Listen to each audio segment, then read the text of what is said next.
Gerai, noriu čia padaryti nedidelę demonstraciją. Tai yra vandentiekio įrankiai pėdos pedalų jungiklės gręžtuvui. Tai jų nešiklis, tai 98 pėdos U8 mil kabelis.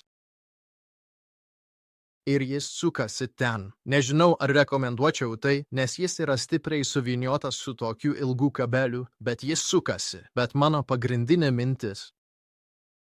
Kiekvienas turėtų visada turėti kabliuką savo furgone dėl daugelio priežasčių. Man tai yra gyvybės gelbėtojas, jei kada nors sulaužote grandinę arba pamiršote užsukti tvirtinimo varžtus ir jie nukrenta ar panašiai. Arba jei valote su kokia nors rūgštimi ir kabelis nutrūksta. Bet aš tiesiog paimu kabliuką, padarau ant jo mažą kilpą ir pravedu jį per grandinės. Šiek tiek pasukite, kad tai nenukristų. Taip pat tai yra lengvi vandentiekio įrankiai X tipo grandinės šios dalys, turiu omenyje, jos sunaikina, tiesiog įdėkite bet ką į jų nuotekas.